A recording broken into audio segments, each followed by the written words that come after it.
know, they're in for surprises, twists, turns, kedushin all along the way. I'm sure everyone's going to leave with an entirely new perspective on the Churban Bais, whether it was destroyed or not. We'll find out. Maybe.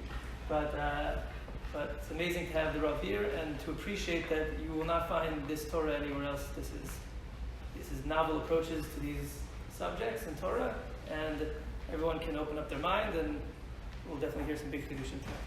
Without further ado.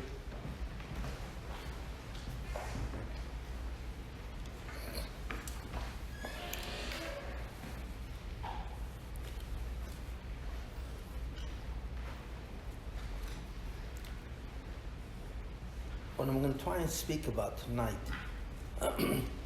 as best as I can, is the Indian of Tisha. Now, fundamentally, all of you know what that is about. It's what Chazal tell us is the Bais HaMikdash was fundamentally destroyed by the two ways. It was destroyed first by the Babylonians, and then it's the second time it was destroyed by the Romans, and it has never been rebuilt. Okay? And in keeping Tisha B'Av as a fast day, you know, we commemorate that, and we're fundamentally telling God that we miss the Bais HaMikdash in a way, because it's the relationship that we had to the Bais HaMikdash was not with the Bais HaMikdash. The Bais HaMikdash itself is a building, but what we really miss is what's called the Hashras HaShechina, the residence of the Shechina. And what the Shechina is in a certain sense, it's an energy. The Shechina is referred to as a certain sphera, and refers to a certain energy of God, which is placed on the Bais HaMikdash, and therefore the Bais HaMikdash, the temple, was the holiest place in Klal Yisrael. And they said that anyone who would enter the Temple Mount would experience literally a fear or an awe as soon as he entered the temple. We don't feel that anymore. You know, we're lucky if we feel a kind of awe when we enter shul. But we really don't feel that. But it was a real phenomenon. It was a real experience. So I'm going to be talking about that, and I'll be saying things that are somewhat different. And I really mean different, because it's my feeling, in a real way, that the Bais HaMikdash was never destroyed.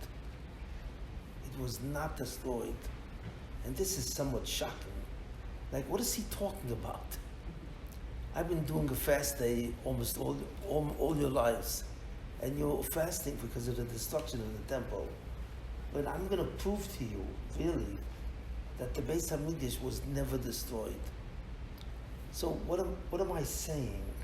It sounds like this is a lecture about a different religion. Is this Judaism? Or what is this? And am I saying that because it was never destroyed, that there was no purpose in fasting? I mean, what's going on here? But I assure you that I will prove to you that it was not destroyed. Something else happened which really corresponds to the destruction of the temple. And that's what I want to talk about. But there's a lot of things that we have to understand. Chiefly, we have to understand, why was it destroyed? If it was destroyed, why? What did the Jews do that warranted this response from God? And so on. And why is it that we don't have the Bais HaMikdash, a third one, another one? It seems to be that just like the first one was destroyed, the second one was destroyed too. But this was 2,000 years ago. Or I should say almost 2,000 years ago. That's a very long time. And there's never been an attempt or even a chance to rebuild it. Why couldn't it be rebuilt? So there are a lot of fundamental questions that we have to ask about this in terms of the Bais HaMikdash. What was the Bais HaMikdash? Was it really destroyed or not? And why haven't we rebuilt it again? And why did God punish us? For what? What did we do that was so bad, so egregious, that God decided to destroy the Bais HaMikdash? What was God telling us by destroying it, or whatever he did to it? So I'm going to try and answer these questions today in somewhat of a different fashion. But everything that I will say will be substantiated with real proofs and real statements in Chazal. Did you know that the truth is, God never intended there should be a temple. He had no intention of making a Bais HaMikdash. That's it. What does that mean, there was no intention? So why was it built in the first place? And when was it built? The first version of the temple was not really a temple. It was not really a building that was fixed in Jerusalem. The first appearance of the temple was called the Mishkan, and it was really a temporary abode. The Jews, when they were traveling in the desert after they left Egypt, built a certain structure that could be temporarily put up and temporarily put down. And every time the Jews moved to a different place in the desert, that's what they did. With each new location, they would rebuild the Mishkan. And it kept for a while, as long as they stayed in the same place. And then they took it down, and so on, when they went to a new place. So fundamentally, the Mishkan was really a temporary structure. It's only finally, hundreds of years later, and they kept the Mishkan, even when the Jews came to the land of Israel, after they left Egypt. They kept the original Mishkan. They never really built a new temple. And for hundreds of years, they rebuilt the Mishkan, and it served them for the complete purpose of what it was supposed to do. But then finally, Shlomo HaMelech, King Solomon, decided he would build a new structure that would be permanent. It was a permanent building, and so on, and that he would bring sacrifices and do all the various avodas, or the rituals, in terms of building in terms of a building which stood permanently. And this was the first temple. When that was taken down, over 400 years later, the Jews went into the exile of Babylonia. And the Babylonians destroyed the first temple. The Jews then rebuilt it after the story of Purim. Persia took over the Babylonians and rebuilt the temple again. But the second temple was not as great as the first. There were many things in the second temple that did not exist in the first, like the Oron, the Ark of the Covenant. It was not contained in the first temple. So there were many miracles that were true of the first temple that were not true of the second temple. Finally, that temple was destroyed again 400 years or so later by the Romans. And finally, this was the last time the temple was rebuilt. So therefore, the temple took three forms. The first form was a temporary structure, which was called the Mishkan. The second form was a fixed structure and a temple that was built on the Bais. That's the Temple Mount in Jerusalem. And finally, the third version of the temple was also built on the Bais, on the Temple Mount. It's a mountain in Jerusalem, and that represented the three phases of the temple. But exactly what was the temple for? Well, the truth of the matter is, God did not want to build a temple. Why not? Because what God said, I don't have to build a temple to reside in that. Why not? Because you, the Jewish people, are my temple. That's right. I can reside in your hearts and in your minds. And what is that called? What does that mean, that he would reside in your heart and mind? It means an astonishing thing, which we do not really have today. We only have it in a slight way in many great tzaddikim. It's a state of mind called devekis. And what does that mean? Devekis means attachment. To be dovek to God means to be attached to him, to be constantly aware of his presence. You see, most of you people, when you think of God, you think of him as a thought. He's a thought in your mind. or an idea. You can't see God. He has no existence in a sensory way, but you can think about him, or you can feel about him. But you're not aware of an actual presence. I would doubt very much if there's anyone in this room that's aware of his presence. And how are you aware of his presence? Because when you put your mind to it, even if you don't, you always feel like he's there. It's not a thought. It's a tremendous feeling of love. And you are always aware of his existence outside of you. That's called the Vekas. And that's the highest mental state that a Jew can achieve. And God said, this will be my relationship with you. Dvekas.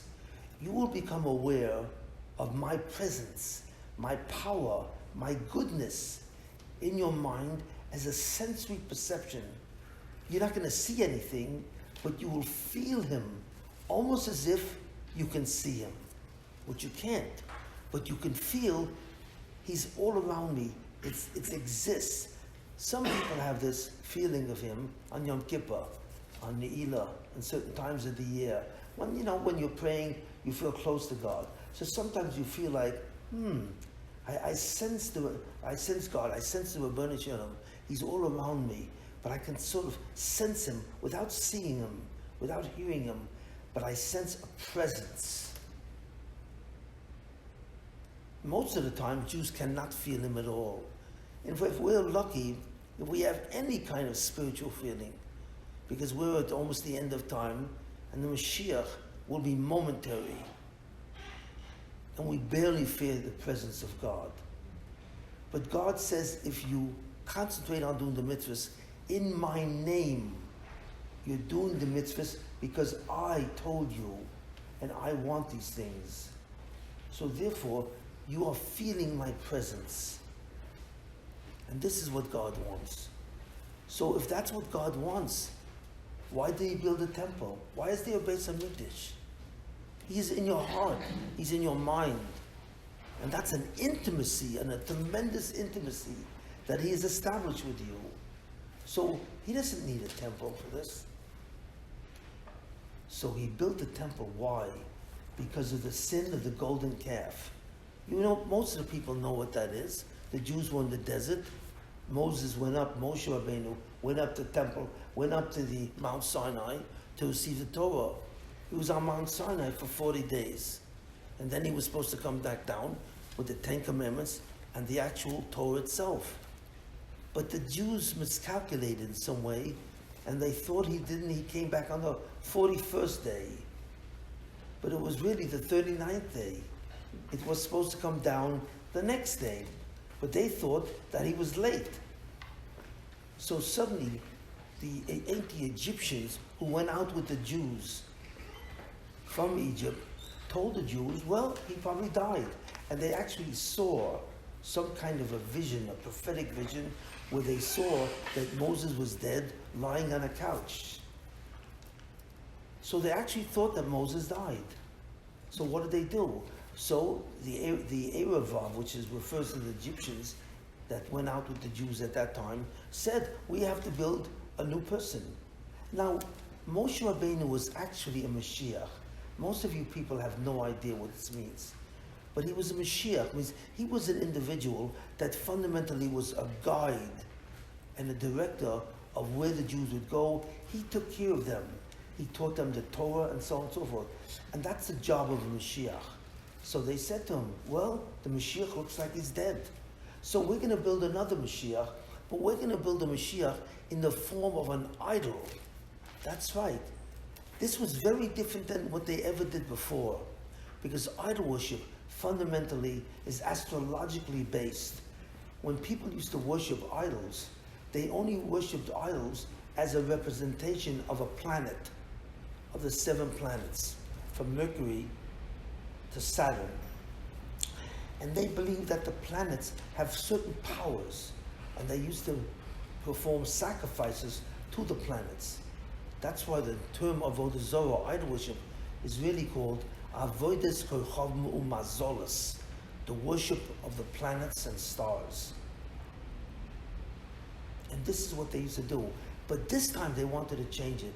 They said, we will build a calf, a golden calf made out of gold. And we will designate that, and they knew how to do that according to certain mysterious formulas from the Kabbalah. And they said, this calf will be the representation of Moshe Rabbeinu.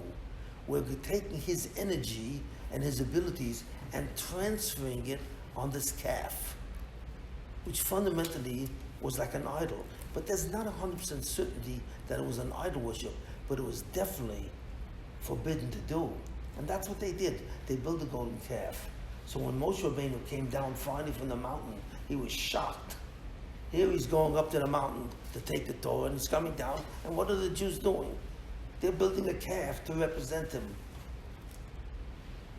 And that was a grave sin, and God decided that he wanted to destroy the Jews and make a new nation from Moshe Rabbeinu. He would become the new Avram Avinu from the people, the Jews. But Moshe Rabbeinu prayed to God, and God recanted on that, retracted that, and he said, I'm not going to kill them. Not only I won't kill them, but I will allow you to give them, the Jews, the Torah. So God said, I will punish them. In each generation from now on, they will be punished. But what was the main punishment, really? What was the main punishment that God punished the Jews because of the golden calf? He said, I will no longer be close to you, because I wanted to occupy your mind and your awareness, but I changed my mind. I will now be distant from you. And where will I be? You would construct a temporary building called the Mishkan, and I'm going to reside on that building. In other words, I'm not going to reside in your mind.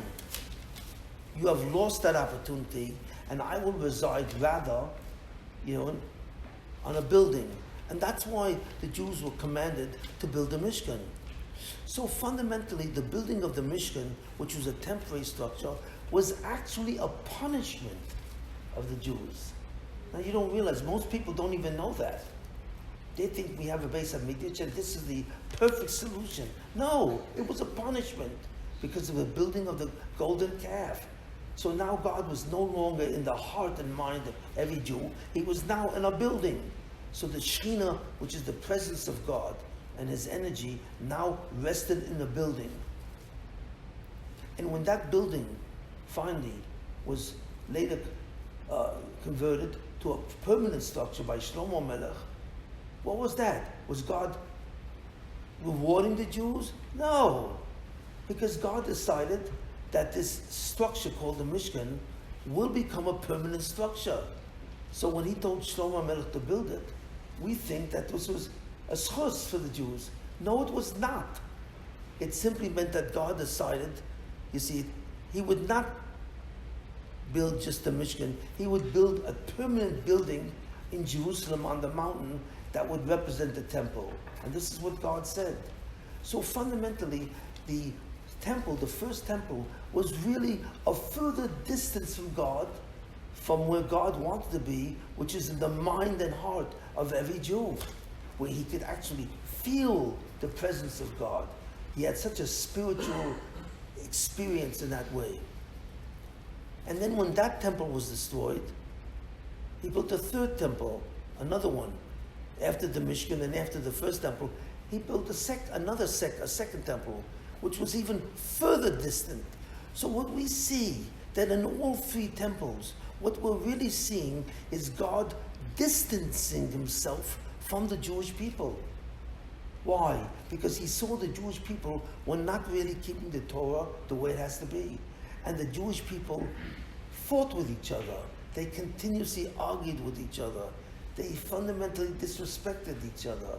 So God was saying to them, I'm not going to be with the people who fundamentally treat each other without respect. It says you're supposed to love your fellow neighbor. Did the Jews do that? No. So God said, so therefore I will distance my presence from you by going to different temples. So this is a very important concept that few people know, that God never had the intention to build a temple. And the further he developed, from the temporary. Because you see, at any moment, God could have come back to the Jewish people and he could have said to them, now you are worthy. Now I will come back and I will invade your mind and heart. In other words, the reason why the first temple was temporary is God was telling the Jews, well, I can come back. Just because I left you and I built a building in some way, I don't have to stay in it. I can come back to you and be in your mind if you do tshuva. And with the first building, permanent building, even though it was permanent, God could say to him, I could still come back. And finally, on the third building that he constructed, he said, I can still come back. So fundamentally, God was saying with each version of the temple that it is not permanent. If you do repentance and you begin to respect each other and treat each other, and you begin to treat me in terms of the mitzvos, and you have an absolute belief in God, I can vacate all three temples and come back to the ultimate state where you can spiritually feel the presence of God in you. And this is the highest level which the Jews can reach. We will not reach this level until the Mashiach comes. That's right. One of the things that the Mashiach will do, which very few people know, is not simply take us all to Israel. El Al can do that just as good. What the Mashiach will fundamentally do is create a new era, a new environment, where we will no longer have any temple. We will have a third temple, only temporarily. But the ultimate goal is God will not use a building to reside on, in a sense, to be present on, and he will be present in the mind, heart, and soul of every Jew in the world. And your connection, your intimacy with God will be extraordinary. You have no idea what this feels like. But this is what God wants to do. He wants to come back and have an intimate connection to every Jew in this room, every Jew on the planet Earth. He wants to be in you, not outside of you. And this will happen when the Mashiach comes. So we see the whole journey of human history. It's not God rewarding the Jews with the different structures. It's God punishing the Jews because he's moving further and further away.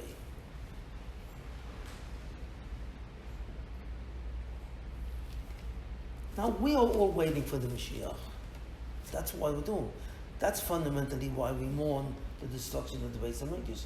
Because in the Bais HaMikdash, in the temple, God was with us on some level. He was resided on a building, and there was a tremendous holiness in the building. So we always felt somewhat close to God. But now we're all waiting for Mashiach. No, we're not. The Mashiach has already come. Right.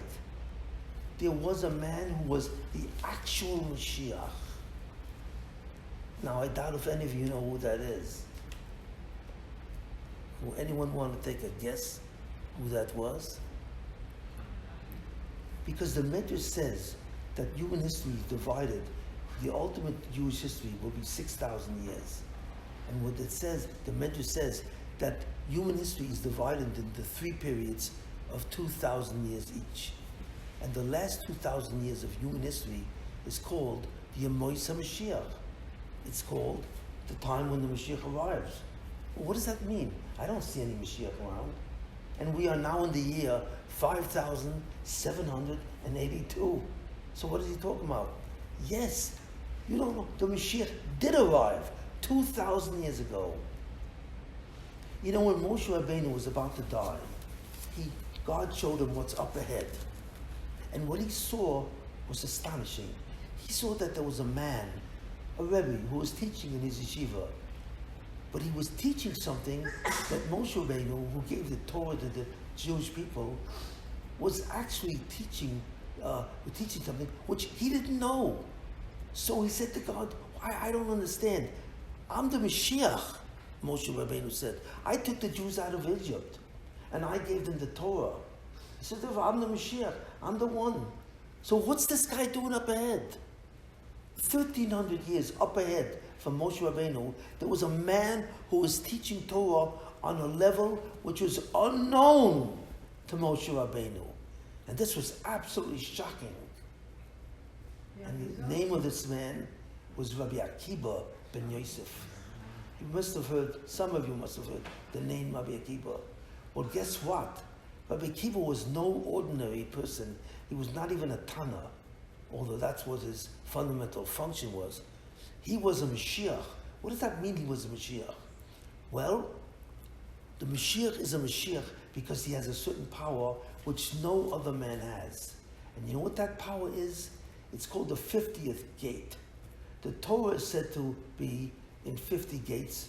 Each gate is a different level of wisdom. And the highest level of wisdom is called the 50th gate. And I want you to remember, because what it says in the davening, O Chodosh al Tzion To'ir.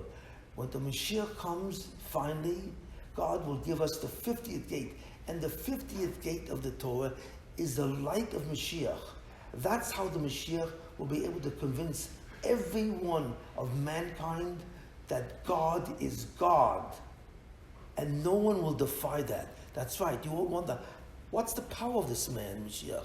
How's he can convince the whole planet that there is a God? And this is the God of the Torah, the God of the Jews. How? From the 50th gate. Because when you know the 50th gate, you know everything of why things happen in your life. That's right. From the wisdom of the 50th gate, you know why you married the person you married, why these were your children, why you lived in Miami and not anywhere else. You will know everything about your life, the purpose, the reason for it, and what is God is doing in your life. We don't know these questions now. No one knows these questions. But God says the information of these questions is in the Torah, but it's at the 50th gate, which God has never given down to the planet Earth. So when Moshe Rabbeinu saw Rabbi Akiva 1,300 years later, he was shocked because he realized that Rabbi Akiva was able to do things with the Torah that was the 50th gate. So he said, this is the Mashiach, and I don't have the 50th gate. I only have the 49th. So God said to him, he has a certain purpose, and you will not be the Mashiach. You know why? Because the Jews have worshipped the golden calf, and therefore they are no longer worthy of having the 50th gate. But I will give the 50th gate 1,300 years ahead, in about the year 140 ACE. And that man was Rabbi Akiva ben Yosef, which means that God had every intention to start the Messianic period with the birth of this man. That's right. He was supposed to be the Mashiach because he touched the 50th gate. But what happened? The sages said, you will not become the Mashiach, even though you have the 50th gate. Why? The Jews have a big problem. It's the way they treat each other. They don't treat each other with respect. In a lot of cases, the Jews don't even like each other. They can't even get along. You know? Whenever they build a shul in a certain city, they always build another one in case there's a machlokes, an argument. In the first shul, you have to have another shul. If a fight breaks out, you got to go to another shul. That's it. So the sages said to Rabbi Akiva, no way. It's not going to happen. Even though you are the Mashiach, you are the guy, you will not have a kingdom. Why? Because they're not worthy of it. But the Torah that he earned was the 50th gate, and God let that stay down on the earth. The 50th gate is now not in heaven.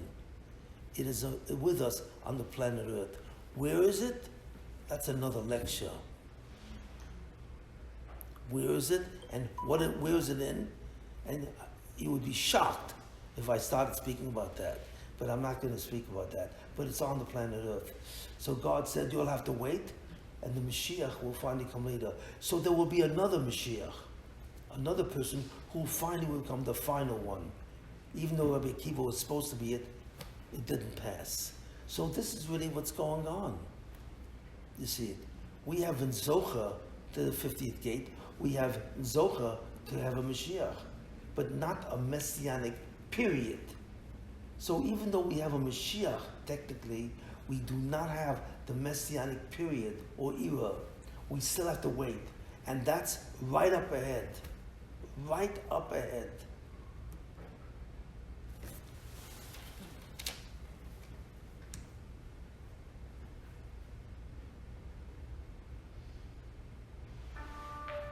Now the question is, why didn't Rabbi Akiva become a Mashiach?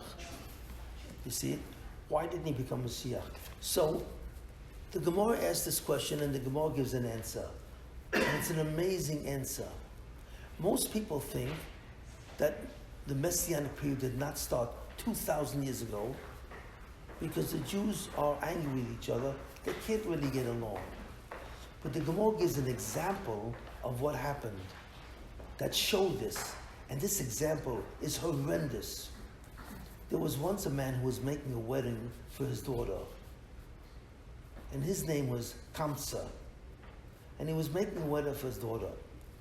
But this man, Kamsa, you see, had a friend that he wanted to invite, or rather, his name wasn't Kamsa. He was making a wedding. But he had a friend named Kamsa, and he had an enemy named Bar Kamsa.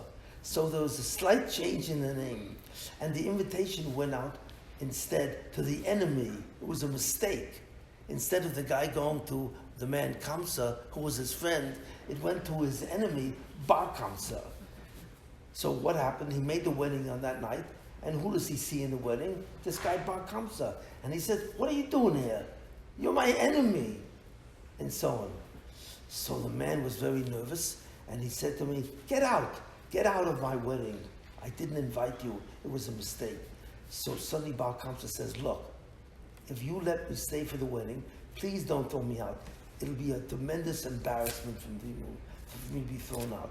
But let me stay, and I'll pay for whatever food I eat. Okay? So I'm going to return the money that you're spending on food, and so on." So he said, "No, I will not do that. You are my enemy, and I want you to get out." So then the man said, he was quite a wealthy man, he said, "No, let me do this. I will pay for 1/2 of your wedding." Can you imagine that? He said, "I will pay for 1/2 of your wedding if you don't throw me out." Because there were a lot of rabbis there and a lot of people, and I'll be thoroughly embarrassed, if you take the bouncer and you throw me out. So what did the man say? He said, "No, I don't want it. I want you to get out." Then finally, Bar Kamsa said to him, "Look, I'll pay for your whole wedding. Please don't throw me out." So what did he say? And embarrass me for all these people. So what did he say? He said, "No, I don't care if you pay for the whole wedding. Now, how much does the wedding cost? Well, okay, let's say $20,000, $30,000 in that currency." Yet he was willing to throw him out. And what did he do in the end? He threw the guy out. And the man was thoroughly embarrassed. So the question is, what does that mean? The question really is, what did this guy do, Bar Kamsa, to this guy who was making the wedding, that this guy had such hatred? He was willing to give the guy $30,000. "Just don't throw me out." And the guy said, "No." So you wonder, what was that about? What did he do? Did he rob him? Did he do something? Or did he assault him? What was the kindness that this man had? Well, the Gemara does not say. But in the end, he threw him out. So when he was thrown out, this guy, Bar Kamsa, "I'm going to get this guy. Not only I'm going to get this guy, I'm going to get all the rabbis who were at that wedding too." Why? Because they didn't object. They didn't tell him to object. And so on. Which means, on a certain level, maybe they were satisfied. They didn't care whatsoever. So I'm going to get it. So what he did was, he went to the Romans, and he said to the Romans, "If you send a sacrifice to the temple of the Jews, they will not accept it because you are a goy." That's what he said, the Romans. That's what he told the Romans. And the Roman says, what? The Jews are rebelling against us? We will test this out. So they sent a Churban, a sacrifice to the temple in the name of the Roman Empire. But when he did this Kamsa and Bar Kamsa, he put a certain a nick, he wounded the animal in his lip, but you couldn't see it. And you're not allowed to sacrifice an animal which has a mum or defect. That's what you're not doing. But nobody could see it. So when the rabbis received the Churban, the animal, they saw that it had a nick in its lip. And they said, oh, we can't sacrifice this animal. It's forbidden. It's forbidden according to Jewish law. You know? So they didn't know what to do. So the high priest said, look, if we sacrifice the animal, it's against Jewish law. But if we don't sacrifice the animal, we're going to have a rebellion. The Romans are going to come down and kill us all because they're going to think we're rebelling. So what he said in the end, we will not sacrifice the animal. We'll tell the Romans, I'm sorry, can't do it. And that's exactly what happened. So the Romans said, is that it? You're not going to sacrifice the animal that we're sending? You know, the Romans knew nothing about the requirement that the animal has to be completely perfect. So what happened? So that's what started the war between the Romans and the Jews. And eventually they destroyed the temple. So what was happening in heaven? God was looking down and saying, what is going on here? In other words, what was the story of Kamsa and Bar Kamsa? Why did this guy hate this man Bar Kamsa to such an extent that he threw him out, even though the man was willing to pay for the entire wedding? So God said, finally, if this is what the Jews regard each other, I will have nothing to do with them, and I will destroy my temple. That's why the temple was destroyed. That the Jews, this was not about Lashon Hara. It was not about Lashon Hara that the Jews spoke slander. No, this was much worse. And God destroyed the temple because he said, I will not abide with people who have such contempt for each other. So God destroyed this third temple, and that's why it was destroyed. This is called sinas chinam, unwarranted hatred. Whatever this guy Bar Kamsa did, the other fellow who was making the wedding had such a hatred for him that he refused to forgive him, even though this man was going to pay $30,000. And that led and that's why Rabbi Akiva never became Mashiach.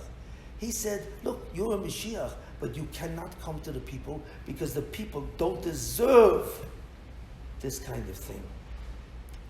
So the temple was destroyed.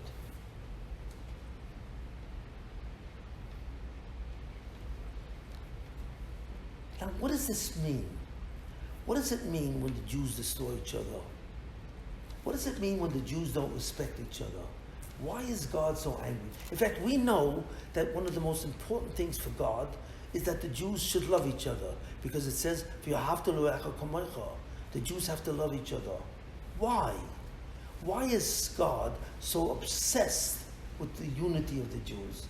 I mean, every nation has enemies, has controversies, has confrontations. Every nation on earth.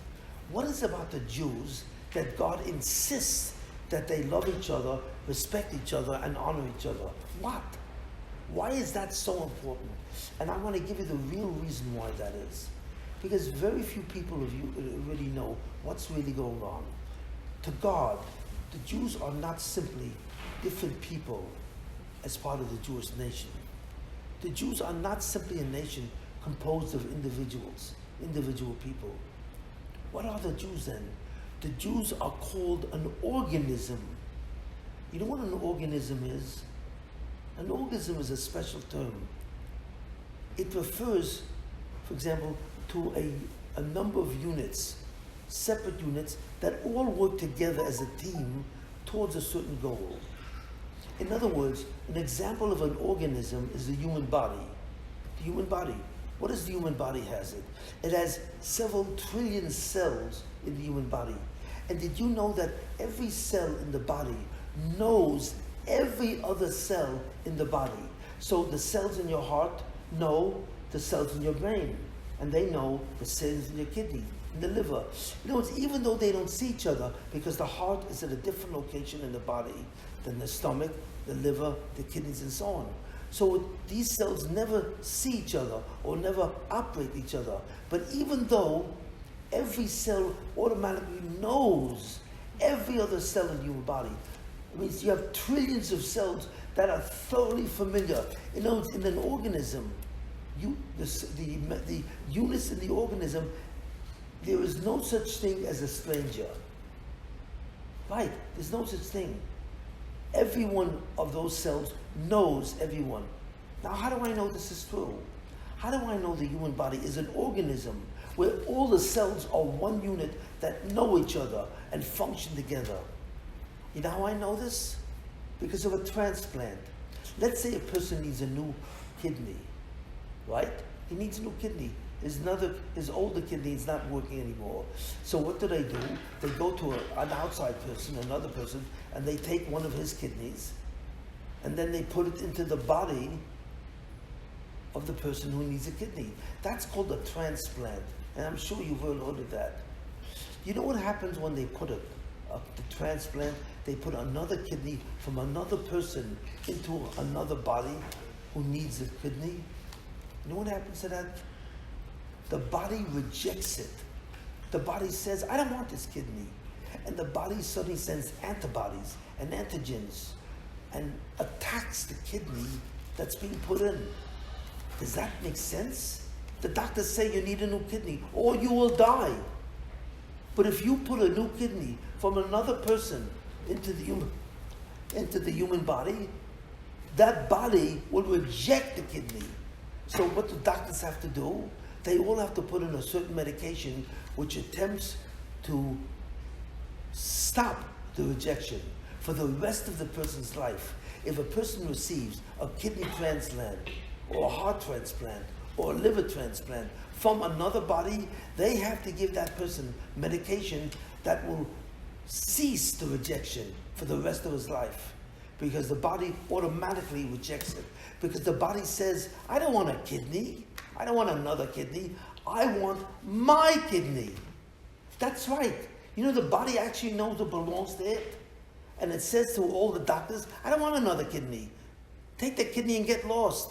I only want my kidney. And if my kidney is not working, okay, I'll die. That's what the body does. That's what an organism is. You see, I'm not joking around about this. An organism is like a team that's so unified, there are no strangers in that team. And the body knows every member of that team intrinsically. That's an organism. So you know what God says? God says the Jews are not simply a separate people, different people, and all believing in the same Torah. That's not the Jews. The Jews are really an organism. That's right. What does that mean? That really, technically, every Jew automatically knows every Jew. There are no strangers. Even though you may be seeing a Jew coming down the street, and you've never seen this Jew in your life, that's only because God is taking away that information from your mind. But technically speaking, you know who that guy is. You know his name is Chaim, and what he's doing, and why he's born, and so on. Every Jew technically knows every other Jew. The only reason why they don't recognize him now in this life, because God takes away that information. But because the Jews are considered like an organism, the Jews together, all the Jews together throughout history are an organism. That's right. That's why God says, you are an organism. You are a team. Everyone knows each other. And I insist that each one of you love each other. So that's the reason why God wants the Jews to be unified. Why? Because they are unified. They are an organism. That's why the Torah said, that's why it's when you daven on Shabbos, for example, you said, Kol Yisrael Arevim Zeh Lezeh. And what does that mean? It says in the Tefillah, every Jew can serve as a guarantor for every other Jew. You have to help every Jew. You have to help him in any way you can. If that Jew is in trouble, you have to go to his assistance. Why does God say that? Why does God tell me that I have to love another Jew? I don't even know who he is. Why does God say to me, I have to take care of him? He's a stranger. No, God says, he is not a stranger. Only now, in this world, he is somewhat of a stranger. But there will come a time when the Mashiach comes, and even before, that every Jew will know every other Jew. And that's why you can love another Jew. That's why he's a guarantor for you. And every Jew has to take care of every other Jew. Because you are one body. Just like the body says about the kidney. I don't want a kidney. I want my kidney. That's right. And that's why the mitzvah of Achdus, the mitzvah of the unity of the Jewish people, is so dear to God and is so important. But do the Jews behave like that? No. They fight with each other. One shul fights with another one. One group of Jews, let's say Satmar Hasidim, fight with Lubavitch Hasidim. That's why Sfardim fight with Ashkenazim. Modern Jews fight with Yeshiva Jews. So the Jews are constantly fighting with each other and claiming to each other who is the real Jew. So Satmar believes that they are the real Jews. Lubavitch believes, no, we are the real Jews. Down in Lakewood, they believe we're the real Jews. Sfardim believe, no, we are the real Jews. Every Jewish group thinks that I am the real Jew, and you are fake, or you are somebody stranger. That's what the Jewish people are composed of. And God says, what? He says, Gewalt, are you all crazy? You are an organism. If you're a Satmar Chassid, if you're a Lubavitch, you know what I mean? If you are a young Israel person, or you are from Yeshiva University, or you are in Yeshiva, and in one Yeshiva and another Yeshiva, no matter what it is, whether you're Sfardim, Ashkenazim, you're one organism. And that's the reason why the Mashiach is not here. Why? Because the Jews refuse to be an organism. So God says, you don't want to be an organism, you will not have one king. You will not have a Mashiach yet, until you get over it and you start to realize who you are.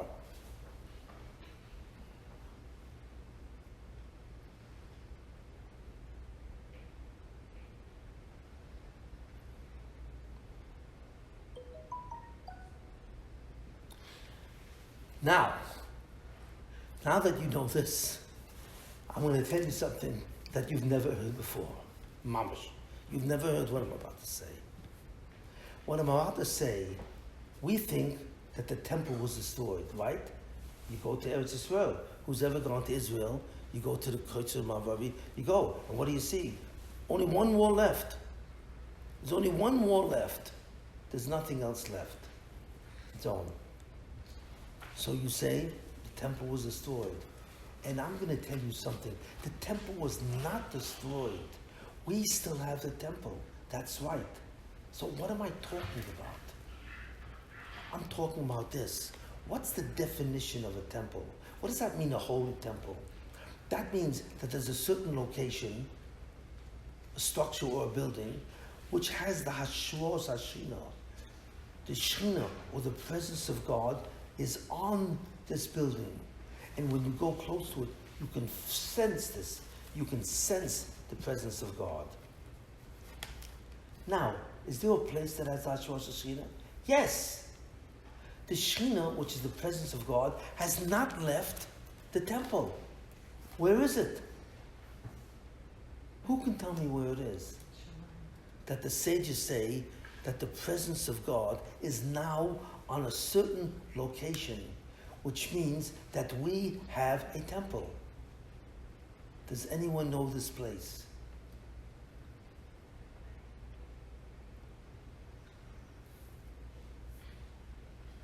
The Western Wall, the Colosseum. You see, you think that the Western Wall is just a wall. It's a brick wall. It's not a brick wall. It's a brick wall in the physical aspect of it. But it has, Chazal tells, the sages say, that the brick wall, the Western Wall, actually has the presence of God on it. That's why everyone goes and prays to it. That's why. Why are all these people going to the Colosseum and they're praying? They leave small messages in the temple, thousands of messages. praying to God, I want, give me this, give me that, make me healthy, give me a wife, give me children, whatever it is. And they put in these slips of paper on the Western Wall. Do you think that they're wasting paper and ink? No, they're not. Because the presence of God is on that wall, like it used to be when the temple was complete. The same way. It has never left. So therefore, we actually have a temple. We have the presence of God on the wall. But what don't we have? We do not have the altar, the mizbeach. You know, it's the altar where they used to sacrifice the animals. If you did sins, that we don't have. That was destroyed. It doesn't have the kalim, the utensils. Many of these were taken away by the Romans. So it's true that we are missing all the functional aspects of the Bais HaMikdash. But the central aspect of the Bais HaMikdash, we have a location where the Shekhinah is on that location. And that's why the Jews go there to pray. Because they're going to a real place. This is not artificial. This is not fake. This is real. So what does the sages mean to say that the temple is destroyed? What does that mean? It's not destroyed. We have the definition of what a temple is. We don't have some of the utensils. We don't have some of the structures. We don't have an altar. We don't have a mizbeach, an altar where they sacrifice animals. Yeah, that we don't have. But the main feature of a temple refers to the fact that the Shekhinah is on the temple. And we still have this today. So the truth is, the Bais HaMikdash was never destroyed. So what are the sages talking about, really? Now I want to tell you what that is. And suddenly you will understand what Tisha B'Av is.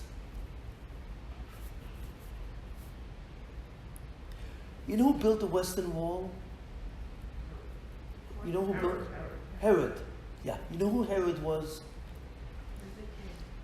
The first temple was built by King Solomon. And what was it? There was a building, and there was a wall around the building. That was the first temple. But there wasn't a wall around the mountaintop, because the temple, the Bais HaMikdash, is built on the Temple Mount. But it was only built on a part of the Temple Mount, kind of in the center. But the rest of the area around was a mountain. And the temple was built on the mountain, and only a part of that mountain was built. So what happened? Well, there was a king named King Herod. You know what? He was a very evil man, and he was the king of Israel at the time the Romans were there. And what did he do? He said, he came over, he killed many of the sages of Israel. He was a mass murderer, and fundamentally. And his name was Herod, and he said he killed many people, many sages. So for some reason, he felt bad about this after, and he went over to one of the great sages of Israel, and he said to him, tell me what I can do to make up for the fact that I killed a lot of people. You know what I mean? Tell me what I can do. So he went to a Tana called a very great sage, his name was Bava ben Buta. And he said to him, what can I do to make up for the fact that I murdered a lot of the sages? So Bava ben Buta said something very interesting. He said, you know what you can do? You can beautify the temple, because the temple is really very small. It's on the mountain. But you can expand the temple area so suddenly it can include the entire top of the mountain. But to do that, you have to build a new wall outside of the wall, the inner wall of the temple, and you have to build an outer wall around the top of the mountain. In other words, that's called the retaining wall. So Herod said, you mean, and then I would kind of do tshuva? So Bava ben Buta said, well, that's going to help. So what did he do? He built the retaining wall. He built another wall to surround that inner wall. You see it, on the edge of the mountain. And that's the retaining wall and so on and so forth. And that's the wall that he built. And in fact, did God approve of this? Did God himself approve? Yes, because it says it took Herod 3 years to build that outer wall. And in the 3 years that he built it, during the day, it never rained. For 3 years, it never rained on that area of Jerusalem. It was a miracle. So they saw from this that God agreed with Herod that this would become part of the temple. That's what happened. So part of the temple was expanded, and he built this outer wall and so on. And because it never rained, they saw that God wanted to do this, that God gave his blessing on this. You see it. So that's why. So when the Romans came to destroy the temple, all they destroyed was the temple and the inner wall, the one that immediately surrounded the temple. And they destroyed all the outside walls except the wall on the western side. And that's the only wall we have left. That's called the Colosseum Ma'aravi, or the Kosel, the western wall. But that's not the wall built by King Solomon. Everything built by King Solomon was destroyed by the Romans. But what wasn't destroyed was the outer wall, the western side of the wall. And that was the wall that was built by Herod. That remained. And the Romans, for some reason, didn't touch that wall. And that wall became the resting place of the Shekhinah, of the presence of God. So that means that God agreed with Herod and considered that to be the place where the Shekhinah would be on. So therefore, we still have a temple. Technically speaking, the Shekhinah, the presence of God, never left that wall. So therefore, that wall is the Bais HaMikdash. But, so what's the problem? Because that wall was built by a mass murderer. You see? That wasn't built by King Solomon, anyone. It was built by Herod. And Herod was a mass murderer. He killed hundreds of sages. So that means that God was changing the temple. He wasn't getting rid of it. He was changing the temple so that now the Shekhinah would be on the western wall, built by Herod. Wow. This is something else. In other words, if Adolf Hitler, after the Holocaust, went to some big rabbi and he said to this big rabbi, what can I do to make up for the fact that I wiped out 6 million Jews? And then that rabbi said to him, well, you can build another outer wall of the temple and maybe God will forgive you, which of course is ridiculous. Nobody would tell that to Adolf Hitler. But that's he was telling to Herod. But what was God doing? What God was doing, he was simply transferring the Shekhinah from the inner building to the outer wall. And that was an insult to the Jews. That was an insult. Because what was God saying to the Jews? This is what you deserve. Because you can't get along with each other. The temple that I would reconstruct will be the temple, but it's going to be on the wall that Herod built. Mazel tov. What do the Jews think? Well, what kind of that? You have the presence of God on a wall built by a murderer, a mass murderer? God said, yes, that's what you deserve. A nation that refuses to be an organism, that refuses to get along with each other, right? That refuses to have unity, that has no love between them, that are constantly fighting about who is the real Jew and who is not the real Jew. That temple is the Western Wall, and that temple was built by a Russia, by a madman. And that's where the presence of God will be built. You see the concept? And that's what the sage is saying. The reason why we fast on Tisha B'Av is not because there's no temple. It's because the temple took a form which was impossible. It took on a certain status that was incredible, that was derogatory, demeaning, because now the Spirit of God, the presence of God, was on that wall. And there's something even worse than that. It was really what's called in French a coup d'éclat. It was like the ultimate thing. When the Romans destroyed the temple, except for the Western Wall, they sold all the gold and silver that was in the temple. And they sold it when they get back to Rome. Titus, the Roman emperor, destroyed the temple, you see, and except for the Western Wall, which now became the new transformed temple. And when he went back to Israel, to the country, when he went back to Rome, he sold all this gold and silver. And with the new money that he sold, that he got from the goods, the gold and silver, he built a new building in Rome. For the first time. It never existed. He built a building in Rome, a special building, a certain building. And he spent all the money that he made from the destruction of the temple to build a new building in Rome. Does anyone know what building that was? What's that? Who? No. The Vatican was built 1,000 years later. Colosseum. Who? Colosseum. Right. He built the Colosseum. That's right. The money that was gotten from the temple was the money that paid for the Colosseum. And he finished it in 3 years. Which means that God gave him a blessing. Titus, the one who destroyed the Bais of HaMikdash, got a blessing from God that he would succeed in building a Colosseum. You know what the Colosseum is?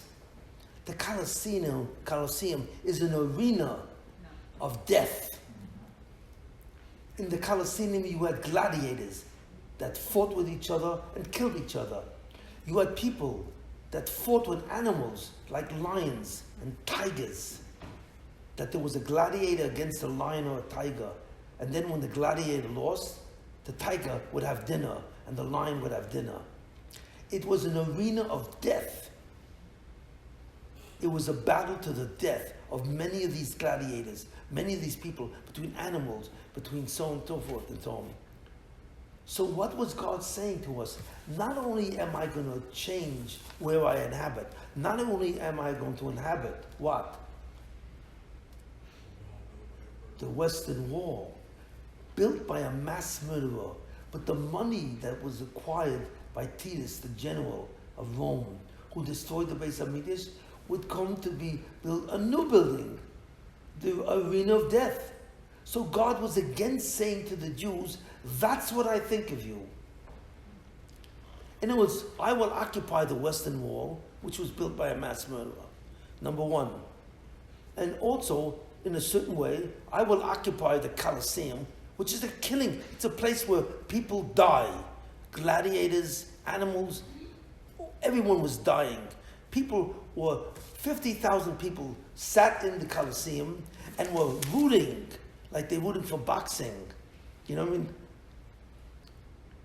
When two boxers fight heavyweight champions of the world, you know, you root for them, you know, everyone, or wrestlers. So they were rooting for what? For one gladiator to kill the other. They used to watch, these were shows. This was Roman entertainment. And that comes from the Bais HaMikdash. So that means that what is God doing? He's telling the Jews what he thinks of the fact that they can't get along with each other. And that this has to stop. And until it stops, that wall will be the temple, and the Colosseum will be the Roman temple, which now is against the Jewish temple, the Colosseum. So therefore, what do we see from this? We see a terrible lesson. And this is what Tisha B'Av is. You know why you keep Tisha B'Av? Not because the temple was destroyed. Jews keep Tisha B'Av because Jews do not know how to behave themselves. They don't know how to get along. They don't have any achdus. They're always arguing with each other, confronting each other, or hating each other. And God says, I will have nothing to do with this. You want a temple? I'll give you a temple. A temple which reflects your behavior. So you can't complain when I give you that temple. And that's why we are fasting. But it's not enough to fast. You know what? The truth is that all of you people are really fasting for the wrong reason. You think that you're fasting because the temple is destroyed. That is not true. You're fasting, you know why? Because you are a bunch of children and you can't get along with each other. And as long as the Jews persist in this kind of behavior, where this is your attitude about other Jews, we're not going to see the temple. We're not going to see the Mashiach until God forgives that. So this is why you're fasting. And this is what you're saying to God. Please, we all have to get along together. We have to learn that we are spiritual brothers. We are an organism. And that's what I say. You are an organism. Every Jew knows every other Jew and is connected like one body. And that's why you're fasting. Your body, you're telling God, I apologize. Why? Because I'm acting like a child. I am a 4-year-old child who can't get along with my 5-year-old brother. And I'm constantly fighting with him. That's why you're fasting, and that's what you hope to tell God. And if that's what you have in your prayers, you're saying to God exactly what I'm telling you. God will hear you, and He will say, oh, they're getting it. They're finally figuring it out. And now I can begin to accept them. Now I can rebuild the temple. Or better than that, now I can enter into their mind and heart. So they don't even need a temple. Eventually, you will have no temples. We will be so holy that we will be prophets, and we will have the holiness of where our mind and heart is completely focused on God, and we will feel Him as if He's really outside. And I mean this, that He's really outside. We will sense that presence, although we can't see Him and so on.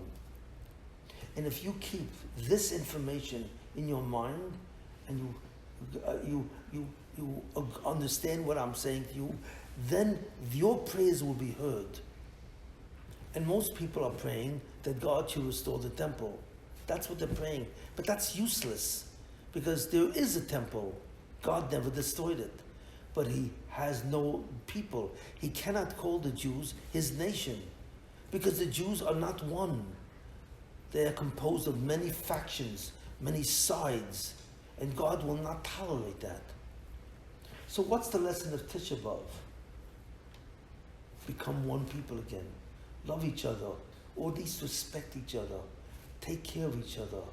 Not only with chesed, with mitzvahs and so on. Try and develop a real feeling for another Jew. And I'm not even talking about Orthodox Jews. I'm talking about what? People are not even from.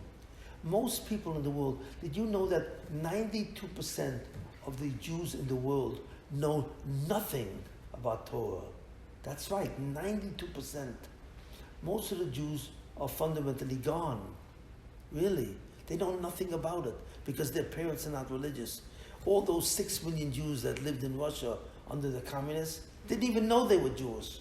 The only reason why they knew they were Jewish, because on their identity card it said Ivritskaya, which means Hebrew. Otherwise they would say, I don't know what I am, I'm a Russian. That's it. Only 8% of Jews are even religious. That's where the Jews are holding today. But God doesn't mind. He will save Jews, even if they're religious. They're not religious, and they don't keep the Torah.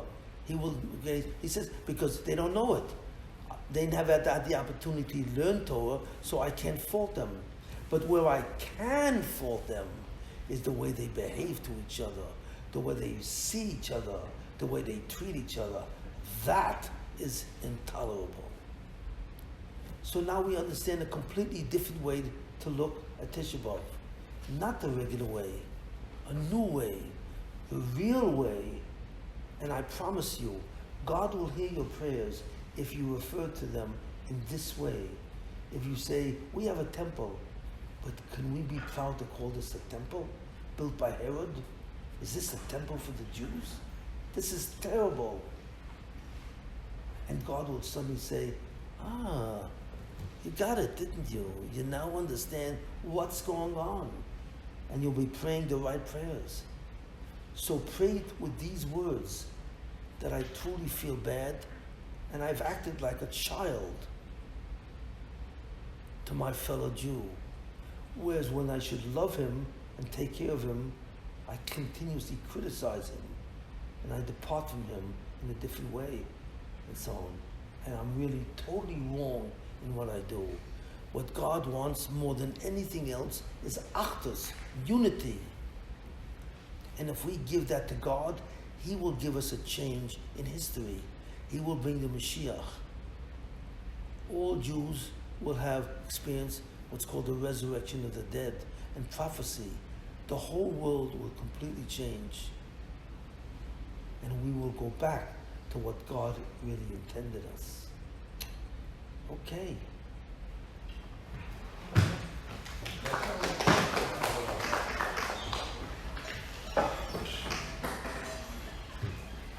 Thank you so much. Good. How was it?